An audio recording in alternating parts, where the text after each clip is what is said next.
Like many of you, we battled depression during life's ups and downs. Music has always been the one thing that we could rely on to get us through the tough times that we all face. I don't know why you don't like that. I do love it. I love it. No, okay. I think it's No. great. You couldn't see me Okay. dancing? I'm not talking about the music. I know the music's great. Okay, so for anybody who's listening, right? I think it was like last week or the week before, right? Rosalie here says, I like our intro, but I gotta re-record my parts. I'm like, what's wrong with it? So, and I don't think you actually told me why you weren't. I don't like my voice, which is why- weird. I've been into podcasting for Ever. 3 years now, 3 or 4 years, and for somebody who hates the sound of his own voice, I still like to podcast. So, but no, I don't know. I hear what the way I recorded it, and I'm like, oh, that could be better. I could do that better. I can do it better. So I'll probably never be satisfied with whatever intro we do. I would like to do it again. Okay. I feel like I could bring some more life to my voiceover part. I feel like I can, because some words you can't understand what I'm saying. I think yours is great. No, man. It's just mine. It was like kind of like you could tell I was like da da da da da da da da da. Yeah, like you're off with it. Yeah. And I'd rather it be more natural, right? Yeah. So anyway. Well, see, I think your voice sound. I think you have more of like a radio voice. You have like that golden voice. You know. I've been told I have a radio face. Me too. So you and I are like. How unfortunate for the both of us. That's right. Yeah. But my voice sounds like Scooter from the Muppets. The Muppets. I missed that about our intros. So any of you new listeners, a lot of our old episodes, that was the intro. It was. I'd say, hey everybody, welcome back to When the Word Show on Music Speaks. I'm your handicapped host, and yes, my voice sounds like Scooter from the Muppets. But who cares? I don't, right? And I was the loudest guy in the room, but only when I was playing the drums. And you sank Atlantis. And I sank Atlantis. And I still don't know how you did that, man. I don't know either. Keith Buckley can tell me. I hope one of these days, if we can ever have him on the show, I would freaking love that. Yeah. Anyway, I'll try my hardest to get them.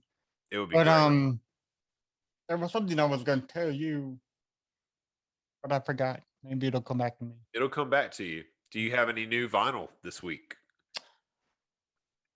You have, but we've already demoed the new vinyl, so I guess that doesn't apply. I don't have anything new. The only thing that I have to bring to the table today is the fact that this episode was actually a suggestion for us to do, which is definitely a push that we want to give you guys. Yes. Like, we would love for you to tell us what kind of episodes you want us to put out. So before we get into all this today, go ahead. Okay. All right. So before you lose it.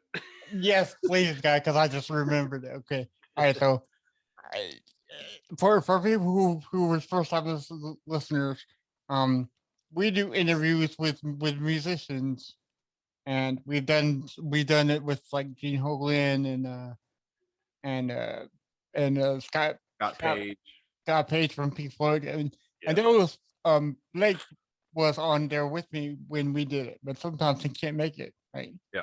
So I will ask you, what are you doing Monday? Well, you're probably working, aren't you? On Mondays, yes. Monday mornings. Monday mornings, yes. Who you got? Okay, so this is gonna be So this is the only time that. Is it a surprise? No. Well, it's a surprise for you. Oh. But I'm gonna tell everybody because they can send us questions for them. You know Anthrax. Of course. Okay, so do you remember John Bush from Anthrax? John Bush from Anthrax. The He name did. doesn't stand out to me. He did We Are Coming for You All album. Okay. And he did like 4 or 5 more. Okay. And he is the lead singer of Armored Saint. Okay. Have you heard that? Yeah. I have. Okay, so I got the opportunity. We got the opportunity to talk to John Bush next Monday, Wow. August, August, October 4th at 12:30 p.m. Okay. So anybody who has questions for John Bush from Anthrax and / Armored Saint, please send them to us on whenwordsville podcast@gmail.com. And if you have any questions from you can just text me. I don't care. Yeah, So, that's amazing. What an opportunity. What a huge opportunity right. to interview somebody who was in one of the big four. One of the biggest fans of all time. Yeah. That's amazing.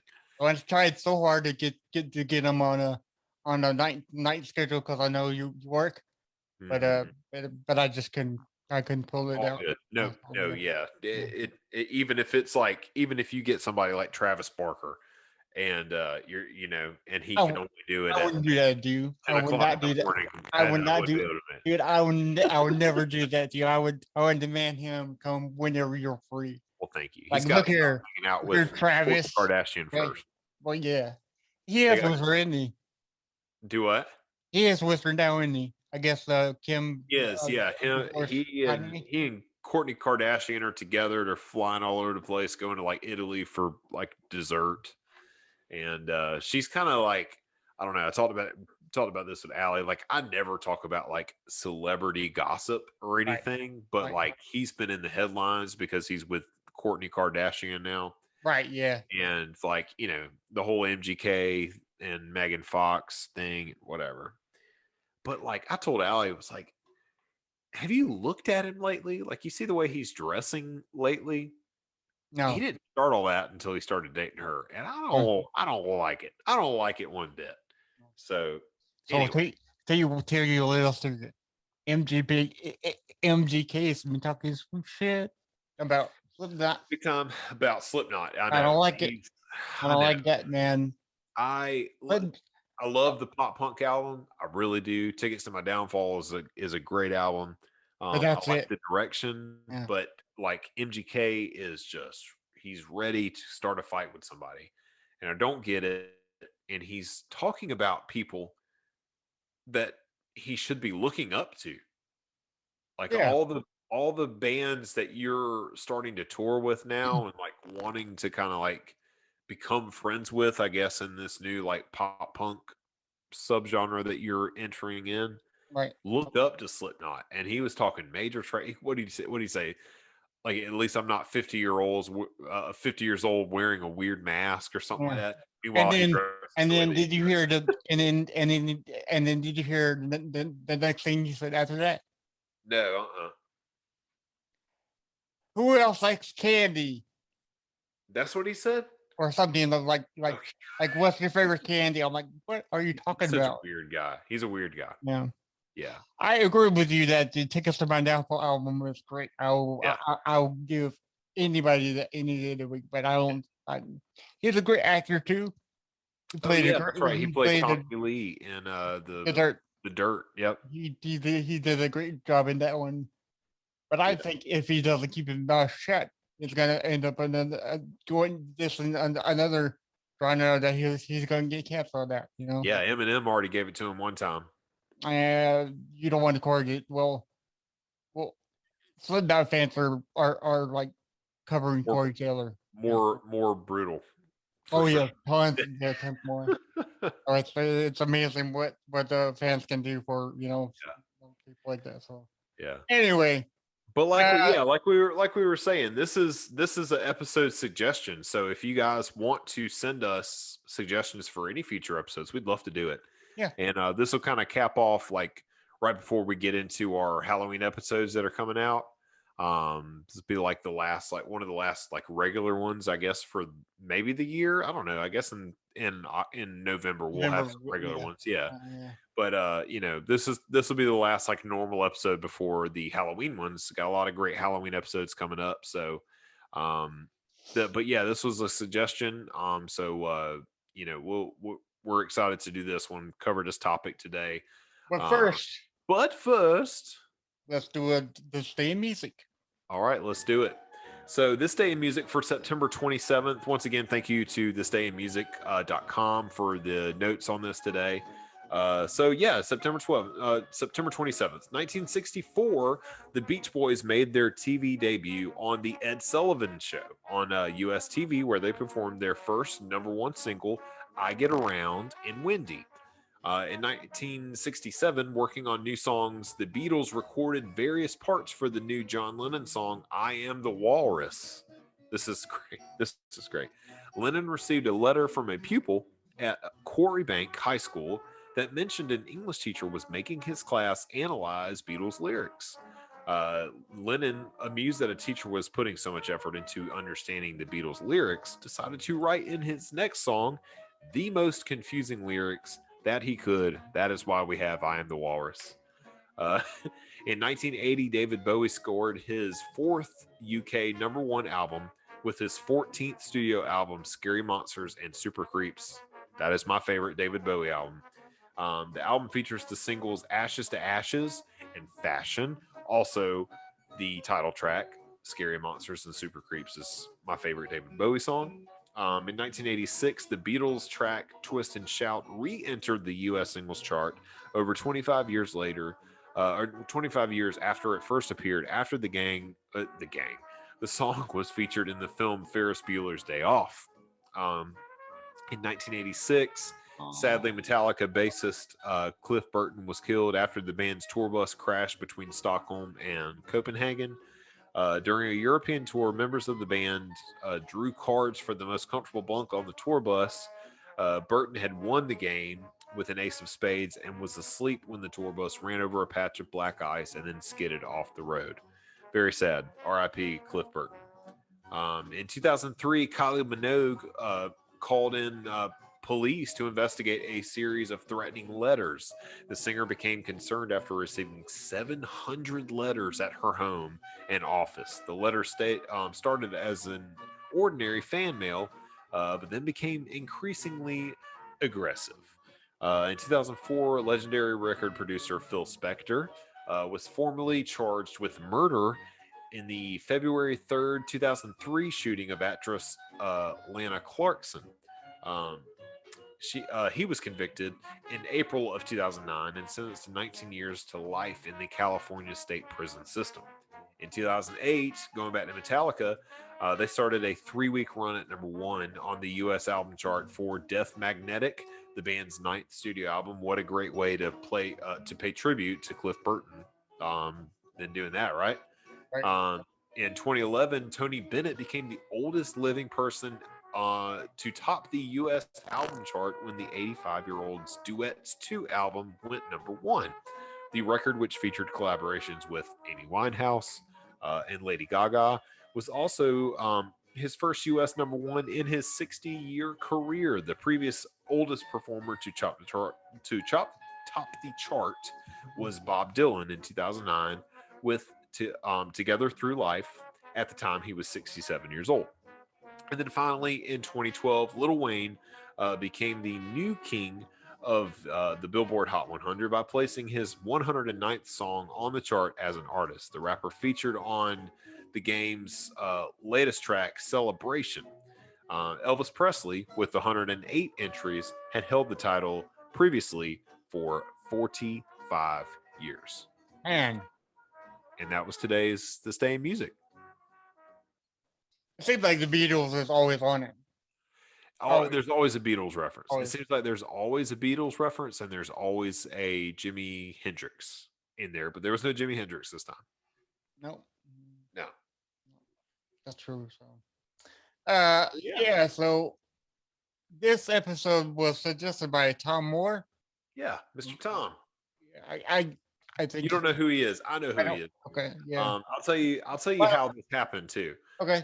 So every Saturday morning, Allie and I get up and we go to Brewbaker's here in town to get a coffee and like a cinnamon roll or something before we come back home and watch our normal Saturday morning shows that we like to watch.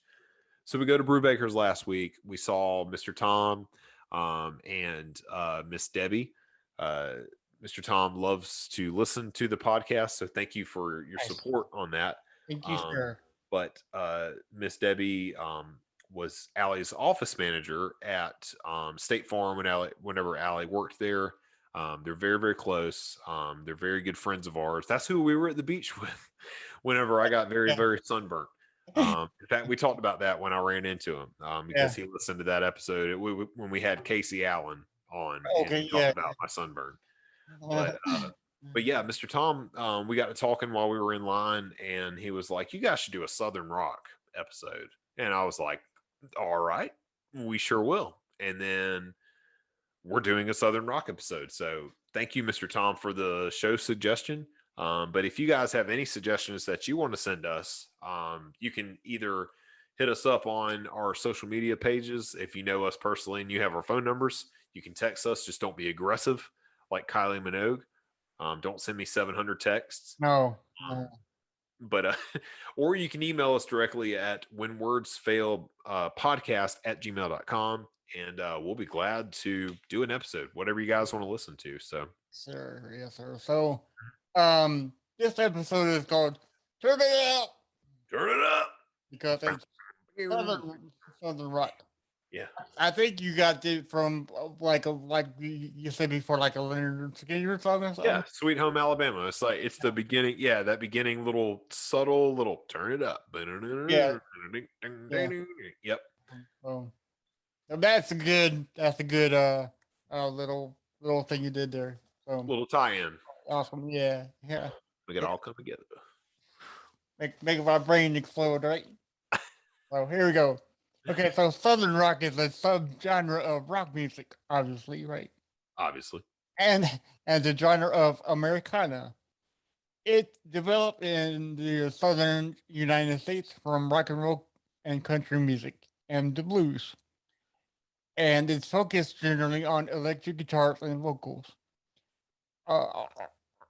Author Scott B. Beaumar speculates the term Southern Rock may have been coined in 1972 by Mo Slaughton, writing for Atlanta's underground paper, The Great Speckled Bird, and review of an Almond Brothers band concert. Almond Brothers band is something else to say, man. Superb. Yep. Absolutely. The heyday of Southern Rock in the 1970s began with the 1973 release of Almond Brothers Band, Brothers and Sisters album, which major hit Ramblin' Man. I'm just a Rambling Man. Right, man, you sing good, man. Oh, thanks. Start a band, right? and other Southern inflected tunes like Jessica. Yeah, that's a good too.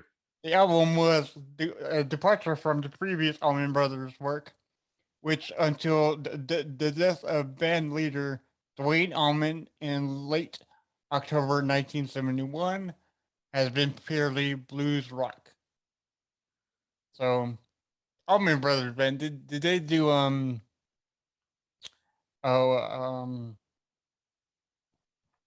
I can't remember now. It's like it's like one of my favorite songs, and I can't even remember the name. Going up a mountain, the highest mountain, jump off, nobody's gonna know. Can't you see? Can't you see? That was Marshall Tucker Band. Yeah. Okay. So so we'll get into them. Yeah. Okay. Good. Yeah. Because I haven't looked over this yet, so I'm so. Yeah. That's Marshall Tucker Band. Mm-hmm. Can't you see? Yeah. Yep. So Dickie Betts' song, Blue Sky, which had appeared on the 1972 Eat a Peach album, was the one song recorded during the Dwayne Almond era that could, in retrospect, be seen as a bridge to Southern rock. Betts' ascension as band leader following the death of Almond and Barry Oakley, the band's original bassist, turned the direction of the band and American pop music in general towards a more southern fried sound. And you got a little chicken, little chicken icon, fried chicken leg emoji I threw in there. Southern fried sound with chicken egg on it. Love it. I love it. I got really hungry doing the notes for this. I've never wanted KFC so much in my life. Did you eat KFC? No, I wish I had though. We Both. ate Italian tonight. Thank you, My. Zambinos. There you go, man. Another local plug. Yes, yes. So in the early 1970s, another wave of hard rock Southern groups emerged. Their music emphasized boogie rhythms, and fast guitar leads with lyrics extolling the values, aspirations, and excesses of Southern working class young adults, like the outlaw country movement. Yeah, I love outlaw country, man. Yeah, that's like William Jennings, Johnny Cash, Waylon Jennings, Johnny Cash. Yep, all those. Willie Nelson, right? Willie Nelson. The music itself is heavily influenced by the late 60s electric rock music scene. In the 1990s, also saw the influence of Southern rock. The Black Crowes, who formed in Atlanta, Georgia, blending the sound of bands like Led Zeppelin and the Rolling Stones with a southern touch of the Almond Brothers band. Additionally, alternative rock groups like Kings of Leon combine southern rock with garage rock, alternate country, and blues rock. Several of the early 1970s hard rock southern rock groups are still performing today, such as Leonard Skinner, the Marshall Tucker Band, Marley Hatchet, ZZ Top, and Wet Willie. Kid Rock, my name is Kid. Okay. I sang Ball with the Ball in karaoke the other night.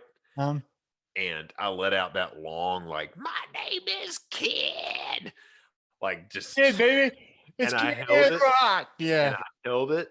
And like everybody just kind of like stopped and was like, whoa. Got lungs, dude. Right. So my name is Kid Rock. Drew from Southern Rock for his singles. I am the Bull God. That's a good song. Yeah. And the albums Cocky in 2001 and Rebel Soul in 2012. Okay. As did Uncle Cracker on his 2002 album, No Stranger to Shame. In 2005, singer Bo Bice took an explicitly Southern rock, yeah, Southern rock sensibility and an appearance to a runner-up finish on the normally pop-oriented American Idol television program, with a performance of the Almond's Whipping Post, and later performed Skinner's Freebird, and with Skinner on stage with them, Sweet Home Alabama. Okay. Yeah, you remember Bo Bice? Did you ever watch American Idol? Yes, I do remember him. Yeah. Yeah. That was a while back, but yeah, he was. I think he won. He won American Idol, and he had that. Yeah, he had that like Southern rock vibe going on. So okay, so I'm not sure if you share the same statement that I'm going to make. Okay. I love Leonard Skinner to death. Okay, Sweet Home Alabama, great song. Okay, but I could go the rest of my life without listening to Freebird, and I would be just fine. I love Freebird. I do love Freebird. Yeah. I have played Freebird live twice. Right. With a band. And both times the group of guys that I played it with was a friend of they were all friends of my dad. Yeah. And it's kind of like, I jammed with these guys when I was like learning how to play drums, just to kind of learn how you play with other musicians. And you learn to kind of like feed off of each other and things like that. But they used to do this thing. One of the guys' names was Dude. That was his nickname, was Dude. And he used to do something every year called Dude Fest. And I played 2 Dude Fests with them. And they just had like a bunch of guys get together and play music, and they drew a big crowd, and they had barbecues and yada, yada, yada. It was a fun time. Really was. But both times that I played Freebird, I was like, my God, when is this song going to be over? Because it's longer. Yeah. The Leonard Skinner live version of Freebird is so freaking long too. It's long or something. It's forever. Yeah, right. So, but like this was an opportunity for all those guys. It was like, seriously, there was like 7 guys playing guitar. Like, no lie, there was 7 guys playing guitar. Yeah. And they were all taking a chance to do a solo.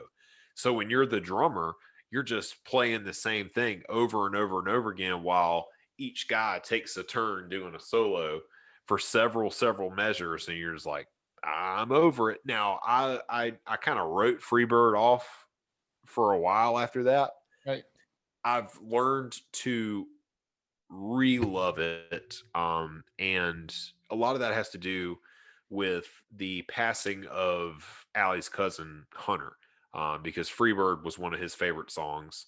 And now that song means even more to the whole family now. So after Hunter passed away, they gave out bracelets that say "free as a bird" on it, and I've got it in my car, just over like one of the handles, and so yeah, it took on a new meaning to me after that. But yeah, I'm right there with you. At first I was like, dude, I'm freaking over Freebird, and it was it became a novelty to do at shows whenever the band is setting up and they're coming back out for the encore, and you're like, some guy is, some guy in the crowd is going to yell Freebird. So, but that's how much influence that they had, it on a wide range of people. Going back to you said the 18 minutes version of Freebird, there was another song called Green Grass and High Tides by some other band that was on Guitar Hero, and I feel so sorry for the drummer because it's just like you said, the same over and over and over. For 10 minutes, that song played. Green Grass and High Tide. So anybody who knows that song, I don't know who sings it, but I'll look it up. Okay, I'll look it up. It's a good song, but Jesus, it's like long. All right, so going back to the Southern Rock. The Outlaws. That's who does it. Okay, cool. The Outlaws. Yeah. So, okay. Thank you for looking that up for me. You got it. So Southern Rock currently plays on the radio in the United States today, but mostly on oldie stations and classic rock stations. And butt rock stations. You remember our butt rock episode? And butt rock. Nothing but rock. That's right. Nothing but rock. What is right? Although this class of music gets minor radio play, there is still a following for older bands like Leonard Skinner and the Almond Brothers Band, playing venues with sizable crowds, obviously, because everybody wants to see the reincarnation of Leonard Skinner, because back in the I had the opportunity to see Leonard Skinner at Carolina Rebellion one year. Did you? And it was amazing. Oh man, they were great. And that was at a festival. Allie actually got to go to one of their concerts one time. No way. She said it was amazing. So, yeah. Great live show. Did they play the 20-minute version of Freebird? Of course. Yeah. They did. Which is different. It's different when it's them, when you're there. Yeah. At the show, watching them play it, you're just like, oh man, they're so talented. But yeah, it's different. You hear it on the radio and you're like, all right, guys, let's hurry up. Or if you're playing drums to it. Yeah, right. You don't get a solo. No. I'm surprised they don't have like 2 or 3 drummers, Yeah, man, you take over now. It's your turn. Yeah. Okay, so post-grunge bands such as Shinedown, Saving Abel, Saliva, 3 Doors Down, 12 Stones, Default, Black Stone Cherry, and 30 of a Dead Man have included a Southern rock feel to their songs and have recorded cover versions of Southern classics such as Simple Man, Tuesday's Gone. Metallica has also covered Tuesday's Gone, which is a great version on their album Garage Incorporated. Deftones does a really good cover of Simple Man too. Yeah. Oh, yeah. And also Saliva. I don't know if you know this, but Saliva did a very a southern rock song called "Holding On." I'm not sure which album it is from, Not familiar with that one. but everybody needs to listen to it because it brings back the southern rock feel, to it. Yeah. So, additionally, alternative rock groups such as Drive By Tuckers, the Bottle Rockets, Band of Horses, My Morning Jacket, Hester, State Line Mob, the Steepwater Band, and Greaser Grapes, and the King Leon combine southern rock with rawer genres such as garage rock, alternate country, and blues rock.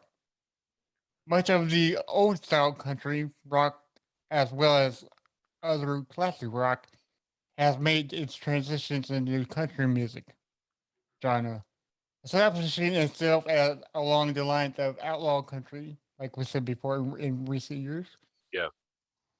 Southern rock has influence. Southern rock influences can be seen in the metal and hardcore punk genres.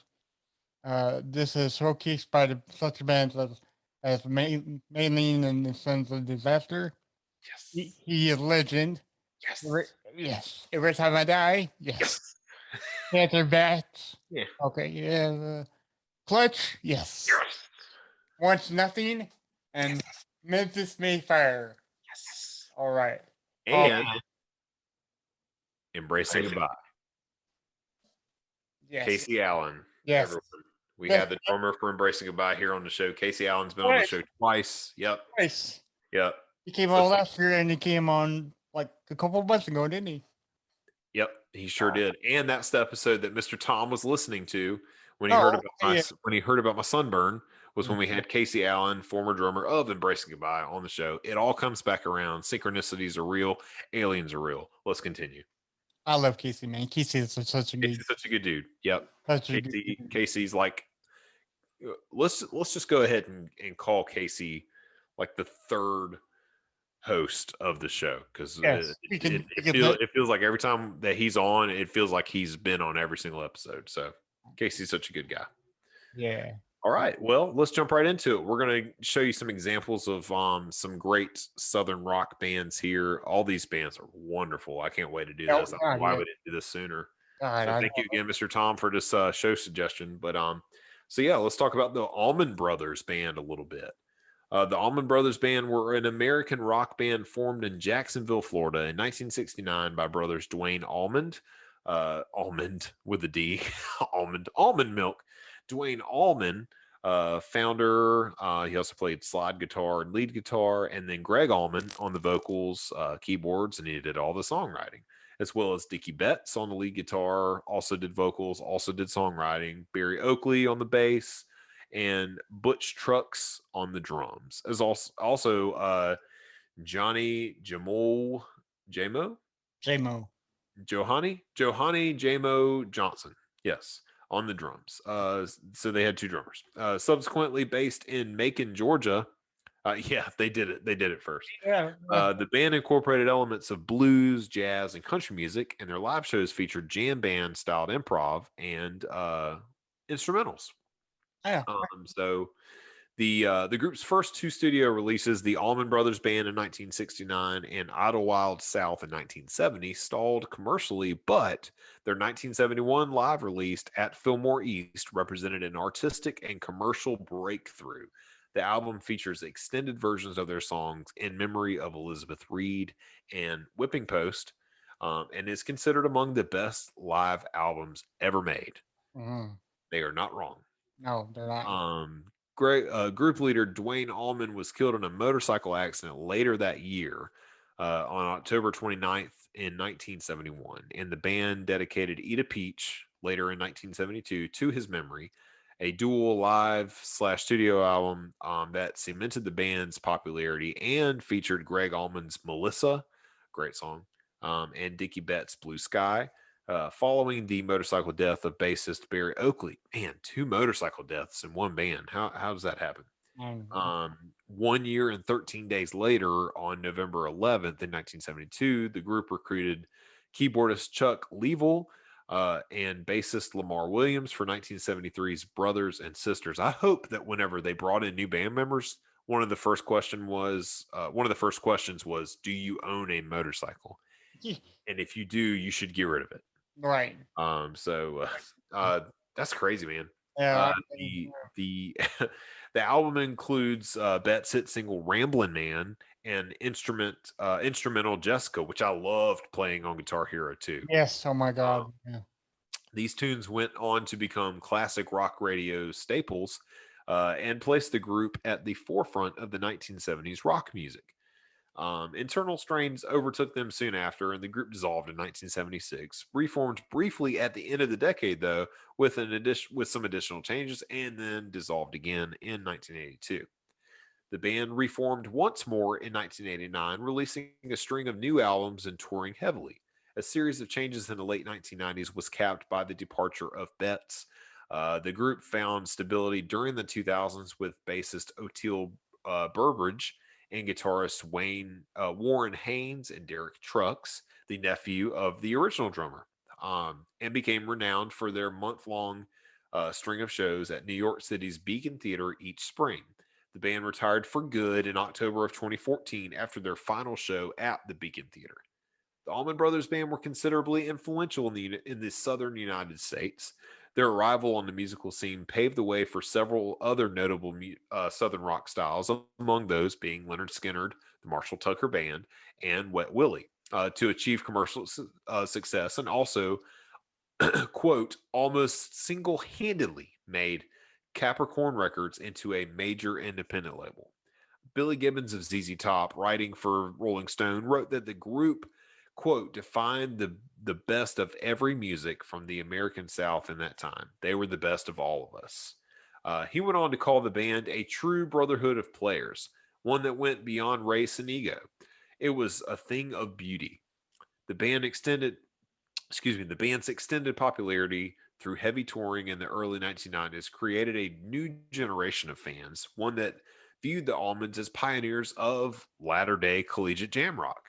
AllMusic praised the band's history, saying they went from being America's single most influential band to a shell of their former self, trading on past glories to reach the 21st century, resurrected as one of the most respected rock acts of their era.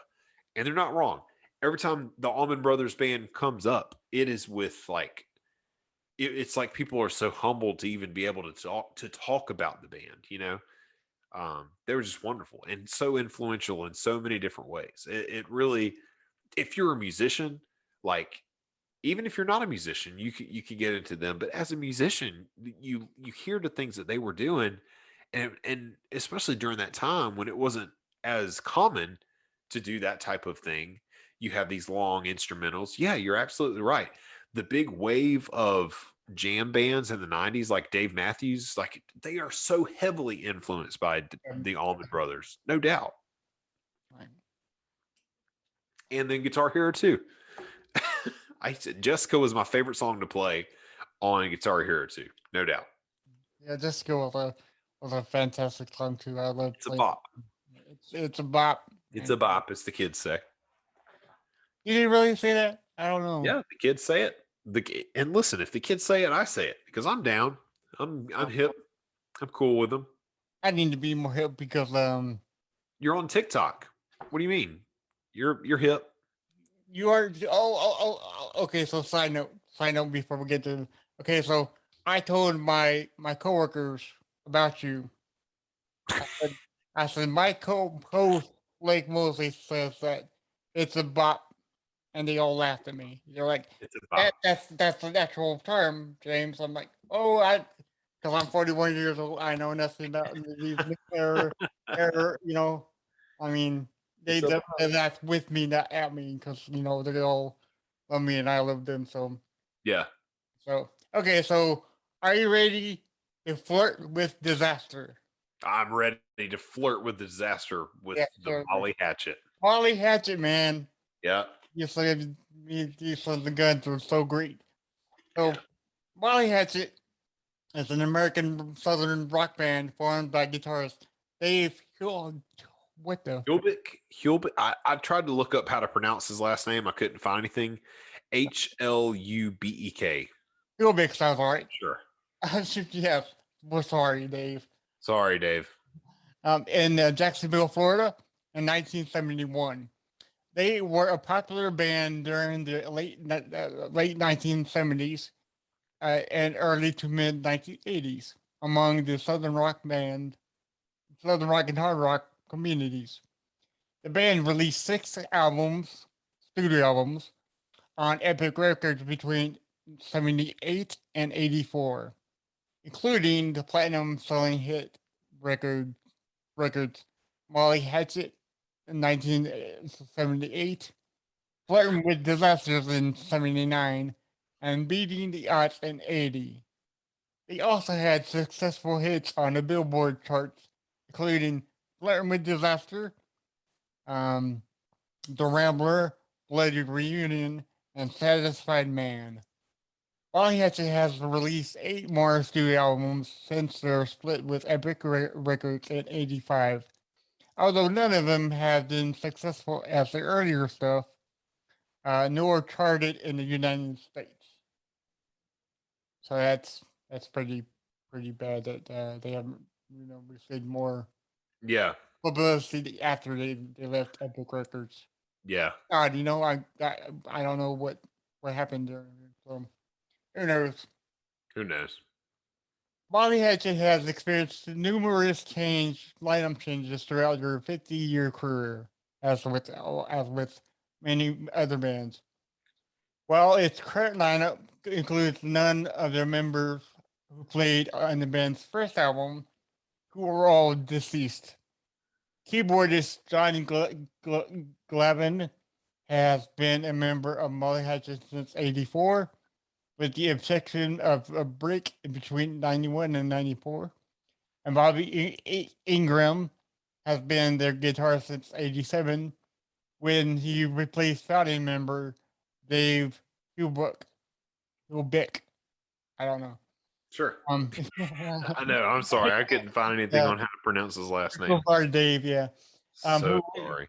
Who would rejoin the band 18 years later and stayed with the band until his death in 2017. Also included in the current lineup are drummer Sean Beamer, bassist Tim Lindsay, and vocalist Jimmy Elkins. Mm-hmm. Yes. Molly Hatchet took its name from a prostitute who allegedly mutilated and decapitated her clients. Yikes! Well, that's for the worst, huh? What a way to gear you up for Halloween! I had no idea that was where the name came from. Yeah. There's another metal band, Lizzie Borden. You ever heard of that metal band? I heard that Lizzie Borden did this like almost same thing with her family or something, right? Yeah, what's the rhyme? Something about gave her mother 40 whacks. Oh yeah, I've heard it. What's that line? Can you look it up? Yeah, I can. I'll look it up while you finish that part. One iconic aspect of Molly Hatchet's image is that many of the band's albums covers features art inspired by heroic fantasies. Nice. Several of which were painted by artists such as Frank Frazza, Boris Villaggio, and Paul R. Gregory. Yeah. Lizzie Borden took an axe and gave her mother 40 whacks. When she saw what she had done, she gave her father 41. There you go. No, but yeah, Molly Hatchet. I was looking up the album covers earlier. They're epic. They're epic, man. I think Thor is on like the cover of Flirting with Disaster. Yes. It's so cool. Like I love their album covers. They always stood out. Right, yeah. I remember going in like FYE, and I mean, obviously, like I knew the song "Flirting with Disaster," but the internet wasn't as easily accessible, You know, you're only relying off of hearing it on the radio, and you may get lucky, and they may say what the name of the previous song was and who sang it. So obviously, I knew "Flirting with Disaster," but I remember being a kid going through like FYE and like Kmart and Walmart or whatever, and just going through the CDs and seeing the Molly Hatchet album covers and just thinking they looked so cool, but I had no idea who they were until I got older, and I was like, "Oh, that was that band. Interesting." So, yeah. So this is yeah, with Thor on it. Yeah, it's crazy, man. I love it. This is not the Marvel Thor. This is I guess the Greek. The actual like Norse Viking god Thor. Yeah. So anybody on YouTube can see it. It's cool. It's awesome. And then they have various heroic stuff. Oh yeah. It looks like their album covers kind of remind me of like Magic the Gathering cards, which I've been playing a little bit of with my sister-in-law Christine. Right. That looks like it's straight out of a Magic the Gathering. Or it looks like it's something from Diablo 2 or something, Diablo 3. Yeah. Really cool imagery. It's amazing, yeah. All right. Well, let's move on to a South Carolina favorite here. We briefly covered Marshall Tucker Band in our Bands from South Carolina episode. Yes, we did.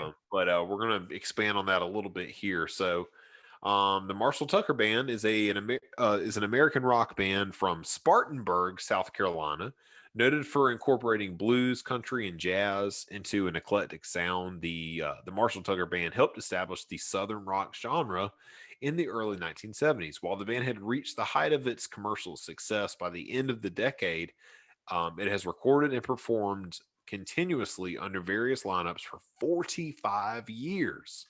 Lead vocalist Doug Gray, that's so crazy, man. Lead vocalist Doug Gray remains the only original member, still active with the band. The original lineup of the Marshall Tucker Band, formed in 1972, included lead vocalist, steel guitarist, vocalist, and primary songwriter Toy Caldwell, lead vocalist Doug Gray, keyboard player, saxophone player, and flautist Jerry Eubanks, rhythm guitarist George McCorkle, drummer Paul Riddle, and bassist Tommy Caldwell. They signed with Capricorn Records and released their first album in 1973, The Marshall Tucker Band. After Tommy Caldwell was killed in a car accident this time, not a motorcycle accident, car accident, he was replaced by bassist Franklin Wilkie. Most of the original band members had left the band by the 1980s to pursue other projects. The band's current lineup consists of Gray on vocals, keyboard player, saxophonist, and flautist, Marcus James Henderson, guitarist Chris Hicks, and Rick Willis. Wait. That's flutist. Flautist. Yeah, I have been told is the correct way to pronounce a person who plays the flute is a flautist. Okay, because I thought that was flutist. I'm like, I'm so sorry about that. I didn't mean. No, you're good. I was corrected on that a long time ago. Okay. Flautist. A flautist. It's one that plays the flute. So that was Marcus James Henderson, guitarist Chris Hicks and Rick Willis, bassist Tony Black, and drummer B.B. Borden. The Marshall Tucker in the band's name does not refer to a band member, but rather a blind piano tuner from Columbia, South Carolina. While the band was discussing possible band names one evening in an old warehouse where they had rented for rehearsal space, someone noticed that the warehouse's door key had the name Marshall Tucker inscribed on it and suggested they call themselves the Marshall Tucker Band,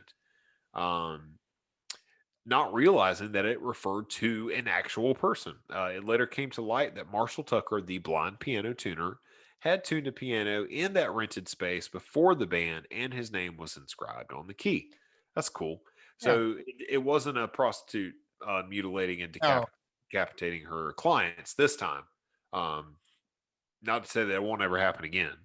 Well, I mean, let's hope not. But this economy, yeah, Tommy Caldwell described the Marshall Tucker Band's music as progressive country, explaining that the band played country music structures and riffs combined with jazz improvisation, uh, upon which more complex structures were built from the country music foundation.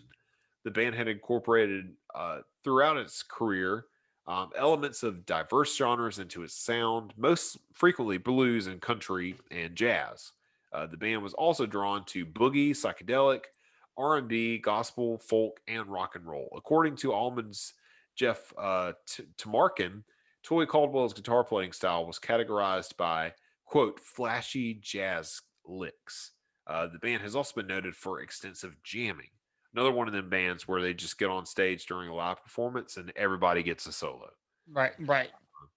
So, remembering the early years in 2012, Doug Gray describes the band as being like a, quote, a bowl of soup like your mom would cook. Whatever was in the refrigerator was all thrown in there, and however it tasted, that's what it was. As he remarks, the result was so eclectic that the band, that the press didn't really know what to make of them, as they failed to fit into any pigeonhole. And I love a band like that. You don't even know how to categorize them. Right. But I guess Southern rock was like the closest thing they could get. The band's self-titled album was categorized as country rock, progressive rock, and a Southern rock classic. Guitarist and songwriter Toy Caldwell drew heavily from bluegrass and country while writing the songs for the band's debut. The follow-up album, A New Life, was categorized as having more of a country sound. Where We All Belong has been described as a classic rock and roll album. And then the band's 1979 album, Running Like the Wind, features a pop rock and jazz fusion sound. The follow-up, 10th, was also featured a boogie rock sound. The band's 1998 album, Face Down in the Blues, consisted, as it simply titles, or as the title implies, entirely of nothing but the blues. So they're all over the place, and that's so fun. And it's also cool that a band that's very heavily influenced in a really cool subgenre is from South Carolina. Right. And we mentioned that in our South Carolina episode that we did, but yeah, so cool, man. I love Can't You See? I think it's a wonderful song.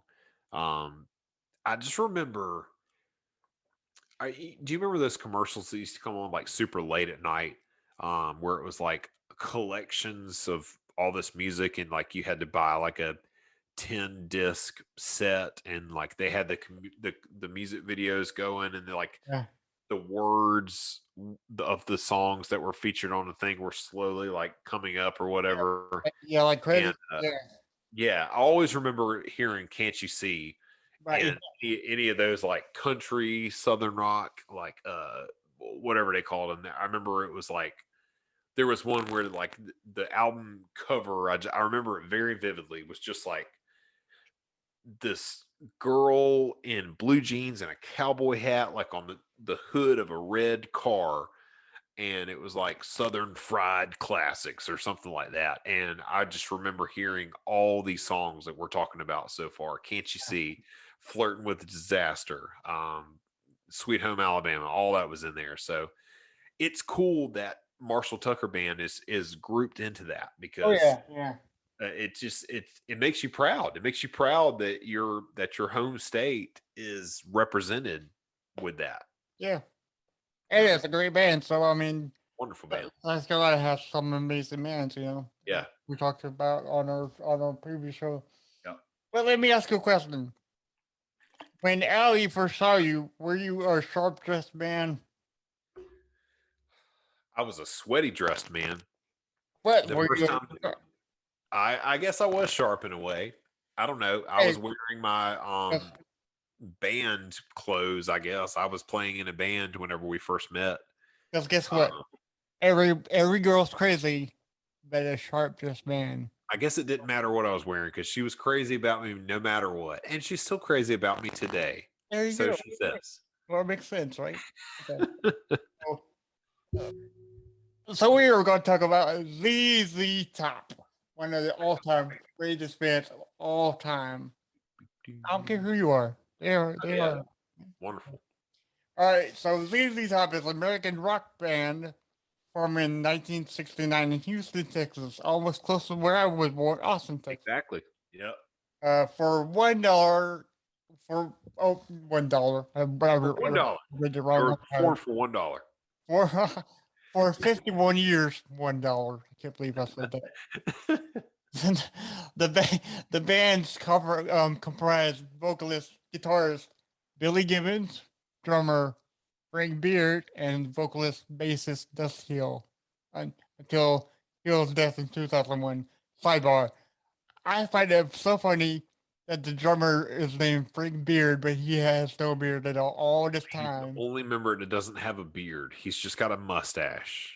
Right. And his last name is Beard. Dusty Hills and Billy Gibbons like 14 feet long, Yeah. That's strange to me, Yeah.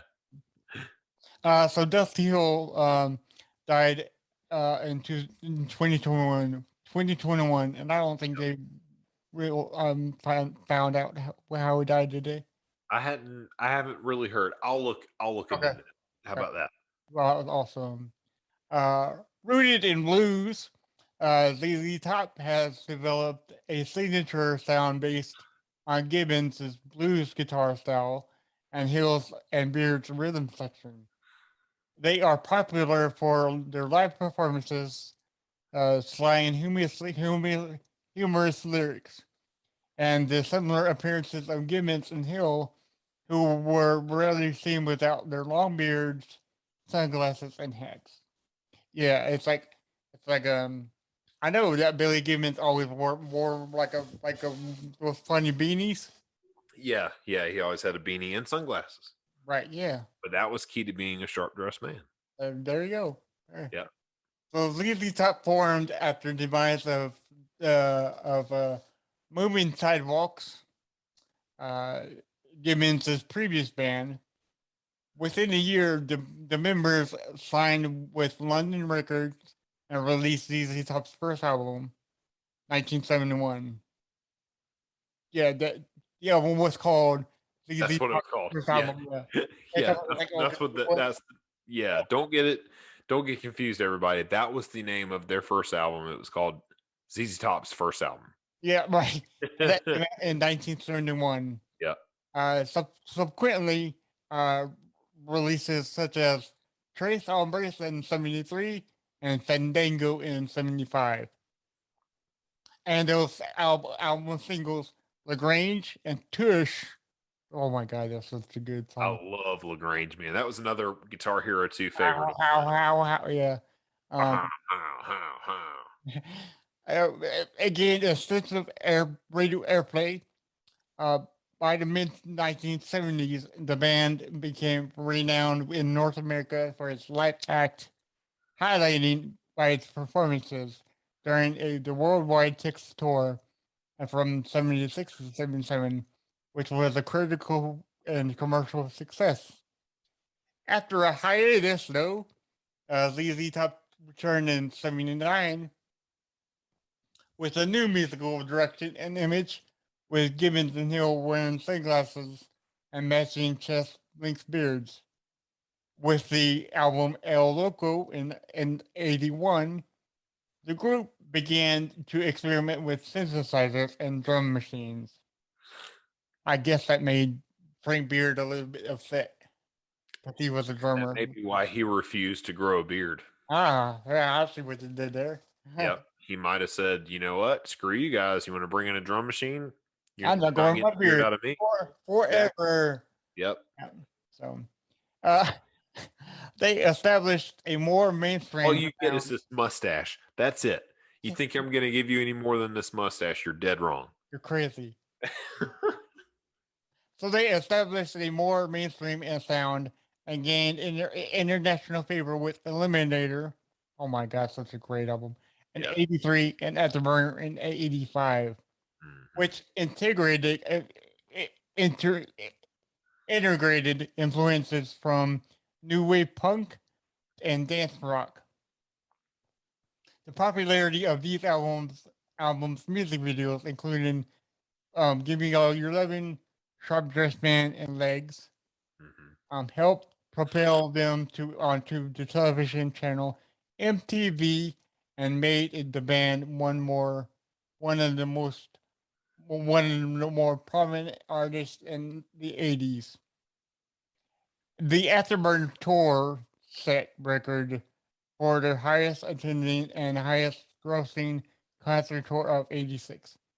After gaining additional acclaim with the release of the 10th album, Recycler, in 1990, and its accompanying tour, the group's experimentation continued with mixed success on the albums Antenna in 94, Rhythm in 96, Triple X in 99, and Mescalargo in 2003. They most recently released La Futura in 2012 and Going 50s in 2019. A compilation album commemorating the band's 50th anniversary. That was the Going 50, right? Yeah. So by the time of Phil's death in 2021, ZZ Top had been the longest running band with an unchanged lineup in history. Per Hill's wishes, he was replaced by their longtime guitar tech, Elwood Francis on bass. By the way, all I could find is that he died in his sleep. I couldn't find anything that said what the cause of death was, other than he just died in his sleep. Okay. So, okay. Well. But yeah, it was nice that he told them like he already had his replacement picked out. Right. Which I mean, if Dusty Hill recommended me, I would be like cloud nine. You know. Dude, can you imagine? No. Oh yeah, what an honor. Right. Especially from Dusty Hill, man. Yeah. The ZZ Top has released 15 studio albums and sold an estimated 50 million albums worldwide. Wow. They have won the 3 MTV Video Music Awards, and in 2004, the members were inducted into the Rock and Roll Hall of Fame. In 2015, Rolling Stone ranked Gibbons the 32nd greatest guitarist of all time.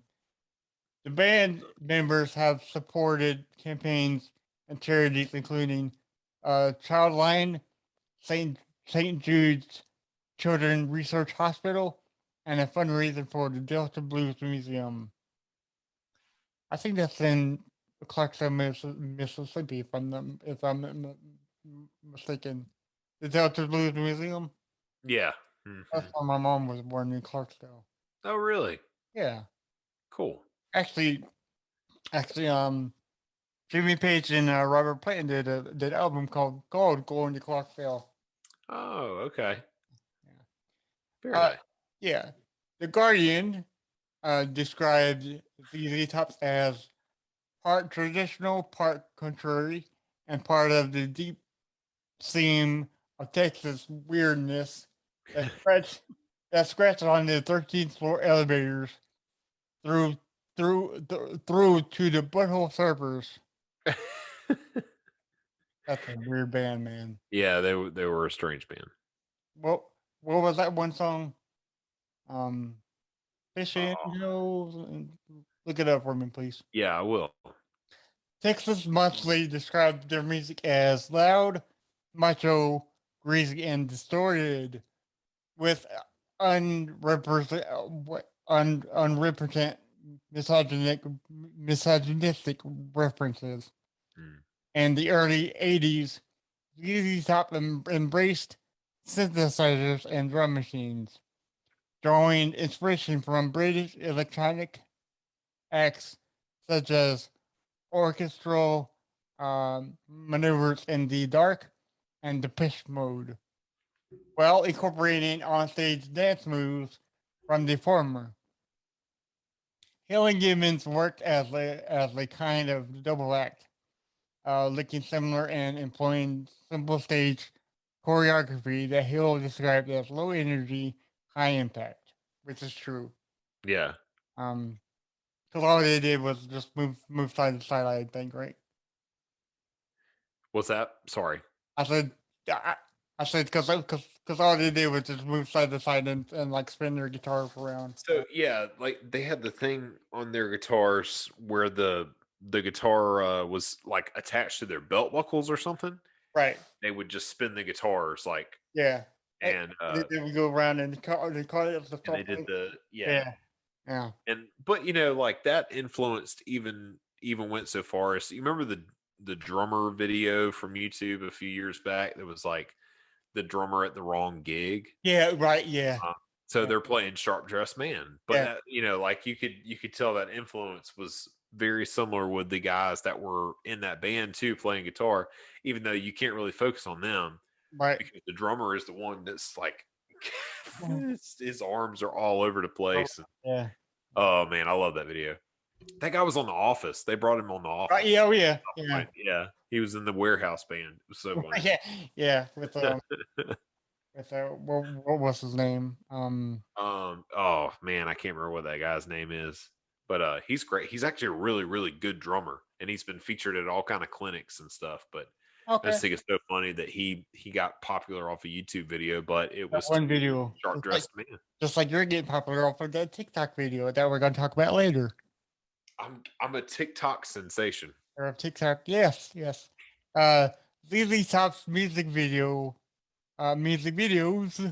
won multiple VMA awards during the 80s, topping the categories for Best Group Video, Best Direction, Best Art Direction for Legs, Sharp Dressed Man, and Rough Boy, respectively. Among high honors for ZZ Top have been induction into the Hollywood's Rock Walk in '94. The Texas House of Representatives naming them official heroes for the state of Texas. That's cool. Yeah, that's awesome. Yeah. A declaration of ZZ Top Day in Texas by then governor can't talk today. By then Governor Ann Richards on May 4th, 91. So may the 4th be with you on that day too. May the 4th be with you. Yes. and okay. And induction into the Rock and Roll Hall of Fame in 2004. They were also given commemorative rings by actor Billy Bob Thornton from the VH1 Rock Honors in 2007. Billy Bob Thornton is a musician too, right? Yeah, he's actually really good at guitar. I think it's called the Boxcars or something. Boxcar Racers. No, that's Tom DeLonge's band, but I'll have to look up what Billy Bob Thornton's band is called. But yes, Boxcar Racer is a really good band as well. See too much information, music information in my head. Yeah, now. I just got to get it out, Get it out. Okay, so the last thing about ZZ Top is they also have achieved several chart and album sales feats, including 6 #1 singles on their mainstream rock charts from the RIAA. ZZ Top has earned 4 gold, 3 platinum, and 2 multi-platinum albums, certifications, and 1 diamond album. So that's pretty interesting. Although I did hear, okay, so I don't know if you heard this, but they did the tour off of the one album called, it's like Western based, right? And they took a whole lot of animals on their tour on one stage while the band played. Total disaster, right?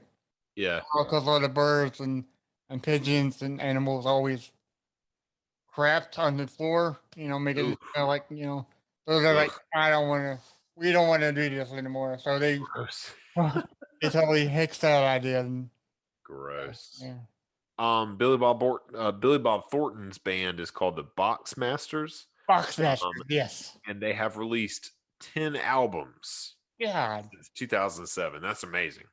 Yeah. Okay. Yeah, that's crazy. Oh. Did you look up the Motor Surfer song? Is it Pepper? Pepper. Pepper. That's it. Yeah. Pepper. It's a great song. Yeah. Weird band. Weird band. Yeah. All right. Well, let's turn it up because this is our last band that we're covering for our Southern Rock episode today. Let's dive into Leonard Skinnard. Leonard Skinnard is an American rock band formed in Jacksonville, Florida. The group, contrary to popular belief, they are not from Alabama. They are from Florida. The originally formed as My Backyard in 1964 and comprised of Ronnie Van Zant on lead vocals, Gary Rossington on guitar, Alan Collins on guitar, Larry Junstrom on the bass, and Bob Burns on the drums. The band spent 5 years touring small venues under various names and with several lineup changes before deciding on Leonard Skinnard in 1969. The band released its first album in 1973, and having settled on a lineup that included bassist Leon Wilkeson, keyboardist Billy Powell, and guitarist Ed King. Burns left and was replaced by Artemis Pyle in 1974. King left in 1975 and was replaced by Steve Gaines in 1976.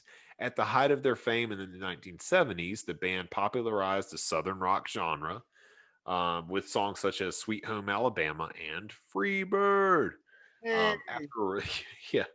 After releasing 5 studio albums and 1 live album, the band's career was abruptly halted on October 20th of 1977 when their chartered airplane crashed, killing Van Zant, Gaines, and backup singer Cassie Gaines, and seriously injured the rest of the band. We'll get to the plane crash later. I had to include it in the notes here. That's such a pivotal part of their career.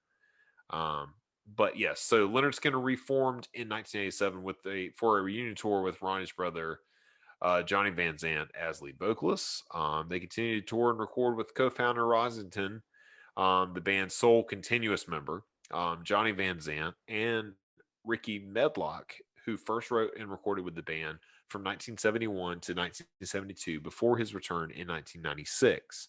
In January of 2018, Leonard Skinner announced its farewell tour and continued touring as of October 2019. So it really wasn't a farewell tour. Members are also working on their 15th studio album. Crazy. So, in 2004, Rolling Stone ranked Leonard Skinner as number 95 on their list of the 100 greatest artists of all time. Leonard Skinner was inducted into the Rock and Roll Hall of Fame on March 13th of 2006. And to date, the band has sold more than 28 million records in the United States. Leonard Skinner's fan base continued to grow rapidly throughout 1973, largely due to their opening slot on the Who's Quadrophenia tour in the United States. Their 1974 album, Second Helping, cemented the band's breakthrough. Its single, Sweet Home Alabama, a response to Neil Young's Southern Man, reached number 8 on the charts that August. That is why in the song, don't need no Southern Man anyhow. Yeah, I hope Neil Young will remember. Don't need no Southern Man around. Southern Man don't need him around anyhow. That's right. It. Yeah. And also, contrary to popular belief, Young and Van Zant were not rivals, but fans of each other's music and very good friends. Young wrote the song Powderfinger for the band, but they never recorded it. During their peak years, most of their records sold over 1 million copies, but Sweet Home Alabama was the only single to crack the top 10. And like I said, we have to talk about the plane crash because this was such a big deal in the story, the epic that is Leonard Skinnard.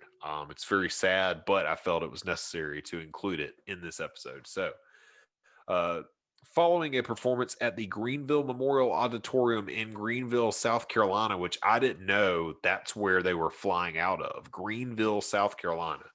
On October 20th, 1977, the band boarded a chartered Convair CV-240 bound for Baton Rouge, Louisiana, where they were scheduled to appear at LSU the following night.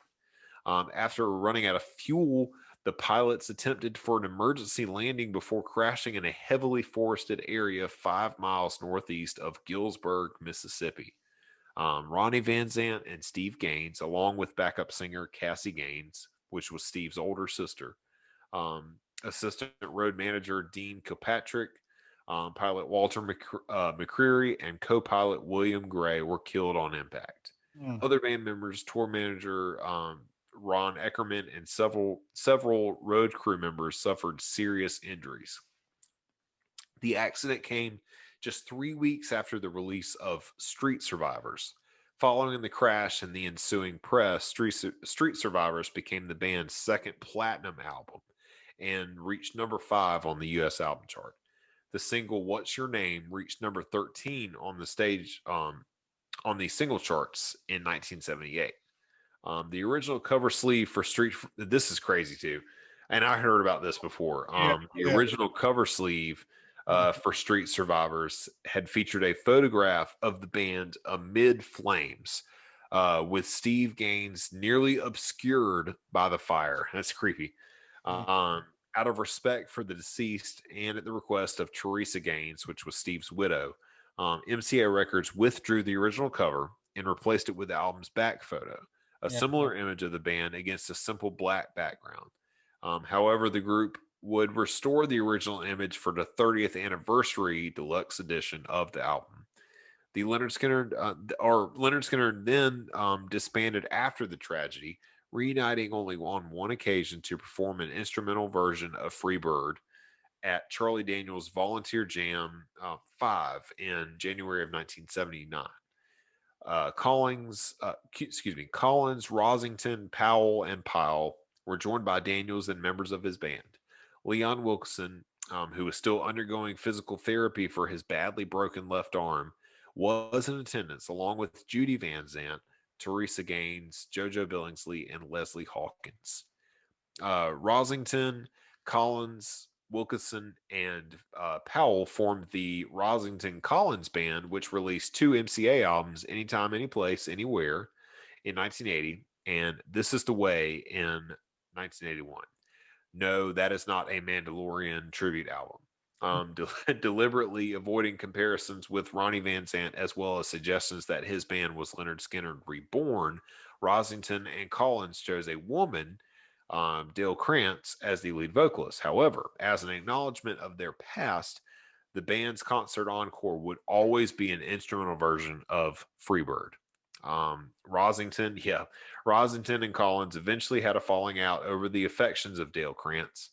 Ugh, nasty love triangle, whom Rosington married and with whom he had formed the Rosington Band, which released 2 albums, Return to the Scene of a Crime in 1986 and Love Your Man in 1988, and also opened for the Leonard Skinner Tribute Tour in 1987 and 1988. So all that's going on, but we need to talk about how they finally got all back together. So in 1987, Leonard Skinner reunited for a full-scale tour with 5 major members of the pre-Crash band, Crash survivors Gary Rosington, Billy Powell, Leon Wilkeson, and Artemis Pyle, alongside the guitarist Ed King, who had left the band 2 years before the crash. Ronnie Van Zant's younger brother Johnny took over as the new lead singer and primary songwriter. Due to founding member Alan Collins' paralysis from his 1986 car accident, he was only able to participate in as the musical director, choosing Randall Hall, his former bandmate in the Alan Collins band, as his stand-in. In return for avoiding prison following his guilty plea to DUI manslaughter, Collins would be wheeled out on stage each night to explain to the audience why he could no longer perform, usually before the performance of That Smell. The lyrics had been particularly directed at him. I didn't know that. Collins was stricken with pneumonia in 1989 and died on January 23rd, 1990, at the age of 37. On November 28th of 2005, the Rock and Roll Hall of Fame announced that Leonard Skinner would be inducted alongside Black Sabbath, Blondie, Miles Davis, and the Sex Pistols. They were inducted in the Waldorf Astoria Hotel in Manhattan on March 13th of 2006 during the Hall's 21st annual annual induction ceremony. The inductees included Ronnie Van Zant, Alan Collins, Gary Rosington, Ed King, Steve Gaines, Billy Powell, Leon Wilkeson, Bob Burns, and Artemis Pyle. So just about everybody. On April 4th of 2017, a biopic film project was announced. The film was later entitled Street Survivors, the true story of the Leonard Skinner plane crash, and released in June of 2020. I have not seen it.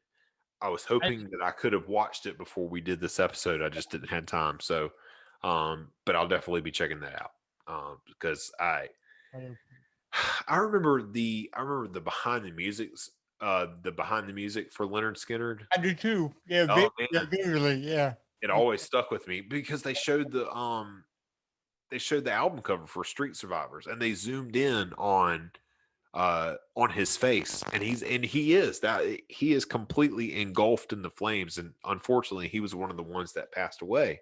Yeah. In that plane crash, but that's why they decided to take that out and put right. him in it. Yeah. Yeah, but just to and the reason I wanted to include the plane crash was to show you that like a horrible tragedy doesn't mean it's the end. No.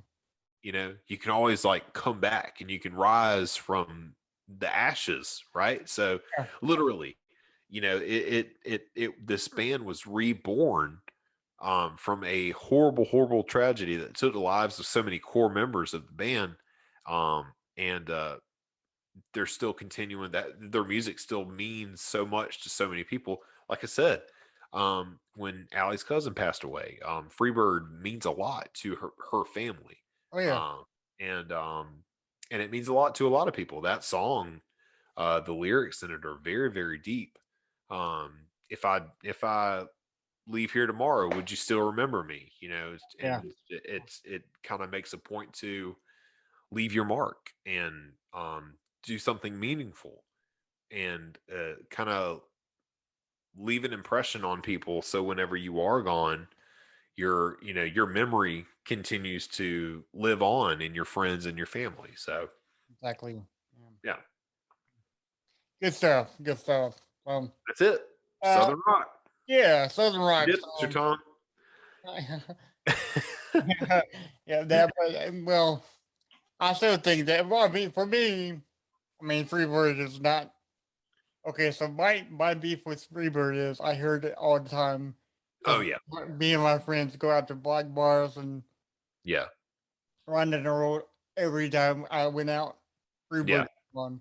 Oh yeah, it's guaranteed. Always hit, man. The bars like midnight. Yeah. I couldn't get out of it without hearing the Freebird like two. Oh yeah. Back to back to back. I'm like, oh my god. Right. You can think they're like a Breaking Benjamin song or something, Yeah.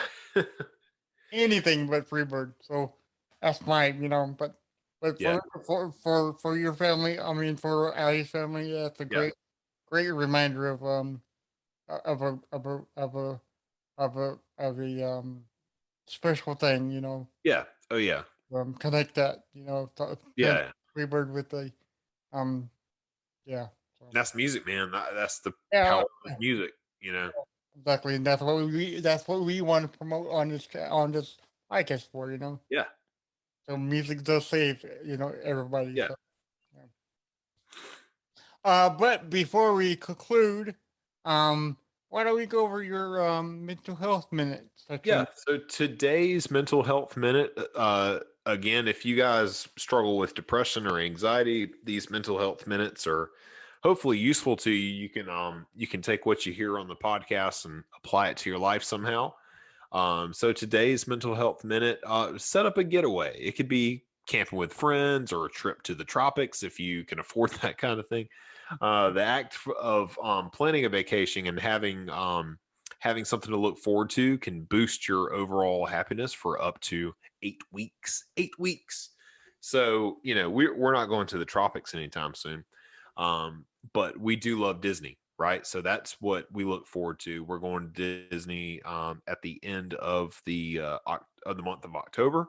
The last week of October we'll be gone. Our anniversary is at the beginning of October, but we're going to celebrate at the end. So yeah, we're looking forward to that, and we're gearing up, and we've got countdowns on our phone, and really, really, really looking forward to that trip. And I think it's true. Even planning just gives you something to look forward to, and it helps. Also, going on vacation kind of recharges your batteries. Oh yeah, 100%. Because if you are in if you have a bad boss, kind of makes you stress out a lot. Yeah.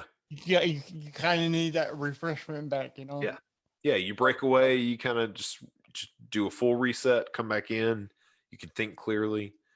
I'm actually going to the mountains, and after the weekend after we get back, from Disney with my buddy Robert. And so I'm looking forward to that too, because I've been to the mountains in Tennessee, but we're going up to Asheville. So that'll be fun.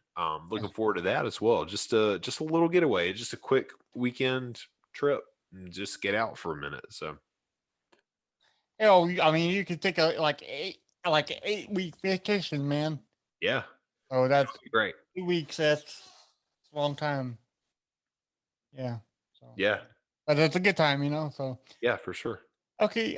So everybody, thanks for listening to the show. Make sure you share this with all your friends and family, dogs, cats, babies, whoever you may need to share with. Right. So make sure you leave a rating and review our podcast as you'd like to see it grow. And if you leave a rating and review, we'll read your reviews right here on the show, just like Mr. Brills is going to do for you right now. Yeah, so this one comes from JB Godoy. Godoy? Godoy? Sure. Godoy. They said, so much to love. Awesome podcast. They give us 5 stars. Thank you. Awesome podcast with a lot of small things about it that are worth appreciating. The host, James, has a genuine and authentic demeanor. The co-host is highly positive with a lot of great energy. Thanks. We drink a lot of coffee. We do. 2 things that I love are how they mix bits and pieces of the music they were referring to in the actual episode as a subtle background music while it's being discussed, and how they take the time to review and give energy to musicals as well. So I'm not much of a music lover, but do enjoy musicals and live music. So that's cool. Nice. Yeah. And then we also have one from Chantel O. She said, great podcast. Give us 5 stars. Thank you. Great storytellers and guests, the kind of podcast that you should support. So thank you. And if you do want to support the podcast, there's plenty of ways to do that. How can they do that, James? Yes. They can go to our Instagram page at When Words Fail Podcast, and that's underscores between each word. On Facebook, it's WWFMS Podcast. We're on Twitter at When Words Fail MS, and we're on TikTok, finally, at When Words Fail Music Speaks. Email us at whenwordsfailepodcast@gmail.com to request a subject or something like that. Yeah. We're on YouTube, where you can watch our video cast at youtube.com/whenwordsfilmmusicspeaks. We got a website, so you can check us out there, whenwordsfilmmusicspeaks.com, and our merchandise link will be at the bottom of this podcast on Apple Podcasts. And go buy something. More. Yeah. Get you something real nice. T-shirts, masks, baby clothes, laptop cases. It's all right there for you to buy. All there. That'll help us out for sure. Yes, sir. Where can our lovely listeners find you, Mr. Blake? I am on the Instagram and Twitter at Blake_Mosley, Moseley. I'm also on YouTube, youtube.com/Mosley, Moseleyy. I've got a good bit of drum videos up there from playthroughs at church. Please go check those out. I've also put one of those drum playthroughs on TikTok. And my TikTok is at Blake Brosley. For some reason, it has over 22,000 views right now, and What up, man? shares and likes, and I don't understand. But all I did was that one, and it was just because I threw it up there, just because I was like, well, I've got a TikTok, I might as well put something on it. And so we'll see what happens. We'll see where that goes. That's interesting. Yeah, cool. Wonder when I can start monetizing that. I don't know. It'll be a while. Okay, so does Ali know much about TikTok? No. Okay, well, I don't either. I don't know how to navigate around that thing, but I may be doing more now that I know how to do challenges. I may throw that up there. So please do a challenge. I will do a challenge. Are you off work tomorrow? Yes, I am. I'll do one tomorrow. One tomorrow. I'll do one tomorrow. Okay, so our sources for this lovely episode is Wikipedia, RollingStones.com, Fandom.com, Ranker.com, and SpinDiddy.com. And also Mr. Tom. Mr. Tom. Mr. Tom.com. Oh. Before we go, I have got to do a shout out to my friend Mark. Okay. Mark suggests episodes for us, and okay. I keep forgetting to tell you. Oh, no worries.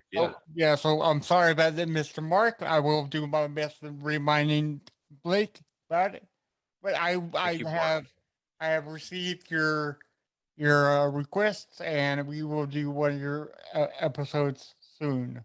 Yes, absolutely. We'll do regular episodes. We'll do cover wars episodes. If you guys have some covers you want us to check out, yes, we'll be glad to do that. And yeah, thank you guys again for all the support listening to the show. We hope you're doing good out there. Happy Halloween that's coming up. The next episode that you'll get in your feeds after this one drops will be some Halloween themed stuff, right? Right. Yeah.